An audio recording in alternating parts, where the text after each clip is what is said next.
No problem for Russia if they join NATO. Ukrainians reject deal trading land for peace. COVID-19 cases on the rise in 110 nations, according to the WHO. Zelenskiy says he may attend the G20 summit. Russia shipping grain from Ukraine to Syria.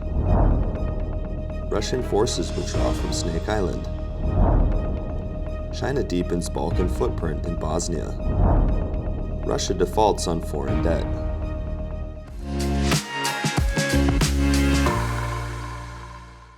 Hello, I'm Johnny. Thank you for joining us on FUNDAY News. It's July 1st, Friday, and here are your top stories. On Wednesday, June 29th, Russian President Vladimir Putin said that Russia has no problem if Finland and Sweden join NATO. At a news conference in the Turkmenistan capital of Ashgabat, Putin said, "We don't have problems with Sweden and Finland like we do with Ukraine. We don't have territorial differences. There is nothing that would bother us about Sweden and Finland joining NATO. If Finland and Sweden wish to, they can join. That's up to them. They can join whatever they want." However, Putin warned, if military contingents and military infrastructure were deployed there, we would be obliged to respond symmetrically and raise the same threats for those territories where the threats have arisen for us. Last month, Putin said at a Collective Security Treaty Organization summit in Moscow, while NATO membership for Finland or Sweden wouldn't pose a direct threat, the enlargement and expansion of NATO infrastructure will be a threat. A new Wall Street Journal New York poll found that 89% of Ukrainians would reject a peace deal with Moscow by ceding Ukrainian territory that Russian forces have gone to great lengths to occupy during their invasion.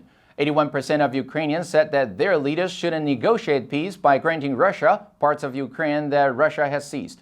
The territory includes Crimea and the Black Sea Peninsula, which Russia invaded and annexed in 2014, and parts of the Donbass, where Russia has organized and led separatist movements that have gained control of large portions of the region. The survey, conducted from June 9th to June 13th, also found that 53% said they believed Ukrainian forces would likely win an even more resounding victory. NORC Vice President Vadim Volos, who worked on the survey and has polling experience in Eastern Europe, said that his conversation with interviewers who conducted the poll suggested that Ukrainian optimism for battlefield success is almost like a faith. It is not a calculated knowledge based on what we are seeing in the war, but it's almost like a religious belief that we have to win. On June 29th, the World Health Organization warned that COVID-19 cases are on the rise in 110 countries. While the cases are being driven mainly by two fast-spreading Omicron subvariants, BA4 and BA5, the overall global cases have increased by 20%, and deaths have risen in 3 of the 6 WHO regions. The WHO stated that tens of millions of health workers and older people in lower-income countries remain unvaccinated, which means they are more vulnerable to new strains of the virus. According to WHO Director General Tedros Adhanom Ghebreyesus, the global ability to track the virus is under threat as reporting and work on genomic sequencing are declining. This trend makes it harder to track the Omicron variant and analyze future changes in the disease. Ghebreyesus said, "While honing vaccines to the evolving virus variants makes sense, I am concerned that the pace of mutation means that the world is continuing to play catch-up." He believed developing second-generation vaccines that stop or lower infection would be a major step forward. Ukrainian President Volodymyr Zelenskiy said that he has accepted an invitation to attend the autumn G20 summit in Bali, but his participation will depend on which leaders are also attending. Following talks with Indonesian President Joko Widodo in Kyiv on June 29th, Zelenskiy said Ukraine's participation will depend on the security situation in the country and on the composition of the summit's participants. After his visit to Kyiv, the Indonesian president traveled to Moscow on June 30th, where he met with Vladimir Putin. Widodo is the chair of the G20 this year, and one of 6 leaders the United Nations appointed as champions of a global crisis response group, formed to address the threat of hunger and destitution posed by the war in Ukraine. Widodo has said that he is committed to tackling the rise in food and energy prices and shortages. In Kyiv, Widodo also said, "All efforts must be made to ensure Ukraine can resume exporting food." After meeting Zelenskiy, Widodo said, "I offered to deliver a message from President Zelenskiy to President Putin."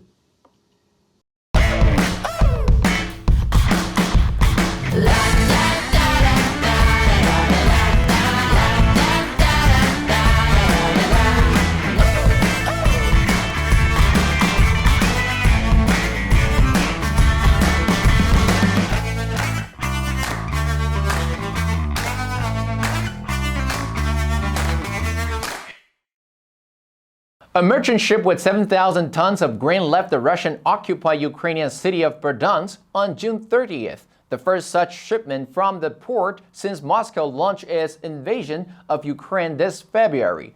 The head of the Moscow-appointed administration in the Zaporizhzhia region, Evgeny Politsky, said on Telegram on June 30th that the ship is headed for friendly countries. Satellite images show Russia is shipping grain from occupied Ukraine to Syria. Ukraine has accused Russia of stealing its grain. Moscow has denied taking Ukrainian grain, but satellite images and GPS data have been used to back up the allegations that Russia has been transporting grain out of Ukraine through the Crimean port of Sevastopol. Ukraine's Black Sea ports, including Berdyansk, handled about 6 million tons of grain and other crops each year before the war. Some of those areas are now being forcibly integrated into Russia's economy. Many areas of southern Ukraine have been placed under the control of Russia-appointed officials. On Thursday, June 30th, Russia's Defense Ministry and Ukraine's Office of the President said that Russian forces have withdrawn from Ukraine's Snake Island, a strategic outpost in the Black Sea. Russia's Defense Ministry confirmed Russian troops had withdrawn from Snake Island, calling it a goodwill gesture and saying the troops had fulfilled the task assigned to them.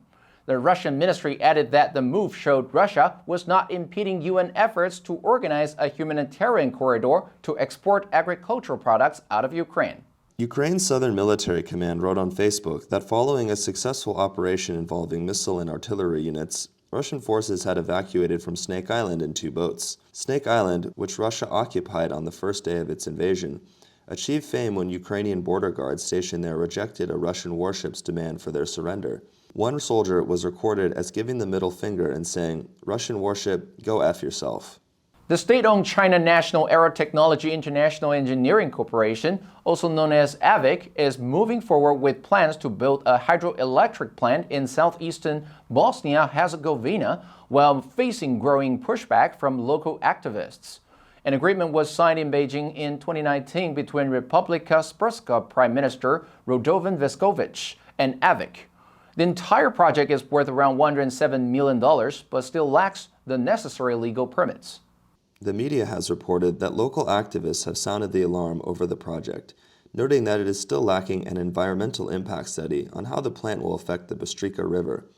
Despite these lingering concerns, construction on the hydroelectric complex started in December 2021 at a ceremony attended by Republika Srpska officials and representatives from the Chinese embassy in Sarajevo. A Banja Luka-based watchdog group told reporters they do not have specific data, so it is impossible for them to take the necessary measures to protect against damage. At the end of the day on Sunday, June 26th, the grace period on about $100 million of snare interest payments due on May 27th expired, a deadline considered an event of default if missed. Russia missed and defaulted on its foreign currency sovereign debt for the first time in a century. Despite this, Russia's Finance Minister Ashton Selenov dismissed the situation and said that it makes little sense for creditors to seek a declaration of default through the courts because Russia hasn't waived its sovereign immunity and no foreign court would have jurisdiction.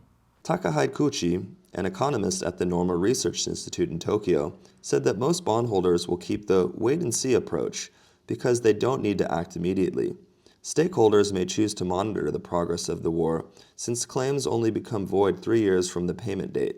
On June 23rd and June 24th, Russia's finance ministry made its latest interest payments, equivalent to about $400 million in rubles, as a tool to repatriate the money. However, it remains unclear if investors will use the new tool. And that's all the time we have for today. Thank you for joining us on FUNDAY News. Let's make every day a fun day. I'm Johnny Wu, your host. I will see you next time.